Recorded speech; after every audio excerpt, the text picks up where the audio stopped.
Welcome to episode 3 of Modding Today, the new series that keeps you up to date with what's happening in the modding community. There have been some massive breakthroughs and developments recently that I'm excited to show you guys, so grab a coffee, sit back, relax, and let's get into it. Skyrim. Get up.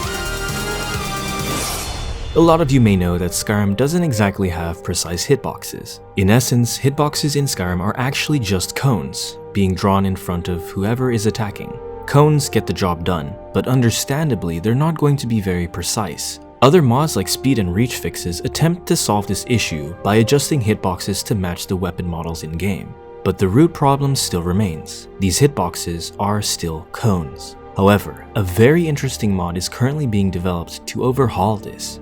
But hold on to your mods, because what I'm about to show you will blow your mind. Here's Precision from Ursh. Instead of relying on cones, Precision implements melee collision tracing and is a massive breakthrough. Long gone are the days of questionable hitboxes, because with Precision, we're able to get very precise collision mapping. This also enables animators to get creative. Just like in Dark Souls and Elden Ring, interesting interactions can arise from precise hitboxes, so there is potential for some really wild things here. Additionally, Precision comes with some nice features. In its MCM, you can enable weapon trails, adjust hitboxes, enable weapon recoil from hitting objects, and more. But that's not all Ursh is working on. Here's another project you might recognize from the previous episode, Projectile Speed Multiplier. In essence, this mod allows you to separately alter the speed of arrows and magic projectiles for the player and NPCs, all within an in-game MCM. For me personally, I prefer slower projectiles, just like in Souls titles, so you can actually avoid them, unlike in vanilla Skyrim. So understandably, Projectile Speed Multiplier will definitely have its place among certain load orders. However, recently, Ursh has also been developing a UI that displays the direction of various projectiles being aimed at the player, kind of similar to how other games like AC Valhalla do this. Also, very quickly, Ursh just updated TrueHUD with a few bug fixes, but there was also a new feature added that I thought was worth mentioning, a recent loot log. Pretty neat if I do say so myself. Nice. If you want to support the development of mods like Precision, Projectile Speed Multiplier, and TrueHUD, consider supporting Ursh on Patreon. Very recently, there has been a massive breakthrough in the animation and behavior scene. dtry and dstar have developed a Payload Interpreter, a plugin that allows Skyrim to interpret information from animations. This is huge. With this breakthrough, we're now able to cast spells, display VFX, play sound effects, and much more from annotations in an animation. Now let me show you a mod in the works that utilizes Payload Interpreter so you can understand what I mean. Here's Elden Counter from dtry. This mod aims to bring the guard counter mechanic from Elden Ring into Skyrim. Some of you might be familiar with this mechanic. When blocking in Elden Ring, you can perform a guard counter right after an enemy attacks you. It's a wonderful mechanic that works surprisingly well in Skyrim, but Elden Counter really starts to shine when you pair it up with another mod, Shield of Stamina. You see, the combination of these mods works really well with Skyrim's design. I've tried blocking mods like Valhalla Combat and Hellblade Time Block. They're great mods, but they render certain perks in the blocking tree absolutely useless. Now with Shield of Stamina, blocking attacks will damage your stamina, but if you run out of stamina while blocking, you'll then take health damage from attacks. The good thing about this design, however, is that block perks will help reduce the damage you receive, and so they still retain value. And with Elden Block, you'll add an offensive mechanic to shielded gameplay to really help spice things up. I also want to mention these counters have custom animations, and they feel incredibly satisfying to pull off.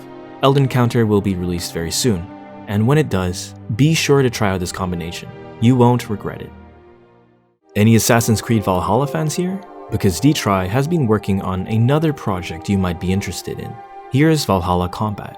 Valhalla Combat is a combat overhaul that focuses on parrying, executions, and stamina management. It implements a blocking system very similar to Shield of Stamina. Blocking attacks will damage your stamina, but if you run out of stamina while blocking, you'll then take health damage from attacks. In addition to this, Valhalla Combat adds a parry mechanic.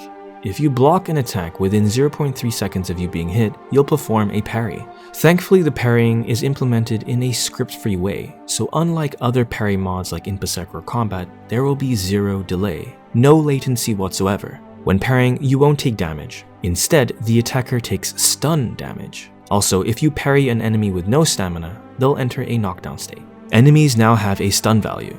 If you're running with the mod TrueHUD, this will be displayed as a yellow meter above their health. During combat, this meter does not replenish. When you deal health damage or use heavy attacks with blunt weapons, you'll deal stun damage as well. And when an enemy's stun meter has been fully depleted, they will be open to an execution. Now let's take a closer look at how Valhalla Combat tackles stamina management. Valhalla Combat increases stamina regeneration 5-fold compared to vanilla. Along with this change, light attacking will now consume stamina. However, successful light attacks on enemies will replenish stamina, but you will lose stamina if these attacks don't land on the enemy. If you do run out of stamina, you'll enter an exhausted state. Your stamina bar will become desaturated, and in the exhausted state, your attack damage is halved. To get out of this state, you will need to fully refill your stamina meter. Valhalla Combat is an interesting combat overhaul, and as a package, it does a lot of things right. I highly recommend people to try it out when it's released. All of its features have been finished, but DTry is still working to fully polish it up. If you want to support the development of mods like Valhalla Combat and Elden Counter, or tools like Payload Interpreter, be sure to subscribe to DTry's Patreon. It seems the modding community just can't get enough of Elden Ring, because we've got another mod in the works that aims to add an Elden Ring feature into Skyrim. Those who've played Elden Ring will be familiar with Ashes of War. For those who aren't, Ashes of War are special abilities that can be bound to weapons. With this, you're able to mix and match different weapons with various ashes to create interesting builds. Alright, with that out of the way, here's Ashes of War from Loki. Recently, Loki's developed Dynamic Animation Casting, a useful tool for users that is able to cast whatever and however many spells you want on literally any animation event. Using this tool, Loki's been developing Ashes of War. In short, the mod works on weapon enchants. You'll be able to enchant weapons with an Ash of War, and when equipping these weapons, the player will be given a power that they can activate to use the weapon's Ash of War. Now, the potential here is huge. You're able to essentially give weapons abilities with custom animations, spells, condition requirements, and more. Currently, only one Ash of War has been developed, but with such a tool at the fingertips of modders, I can't wait to see what's in store. What a time to be modding. If you're interested, consider supporting Loki on Patreon so you can help beta test these mods as they're being developed. Have you ever wanted jump attacks in Skyrim? Well, I've got good news. Knickknack has been working on jump anim attacks. This mod allows you to attack while jumping. It's pretty straightforward, and there's nothing quite as satisfying as pulverizing your enemies with a good old jump attack.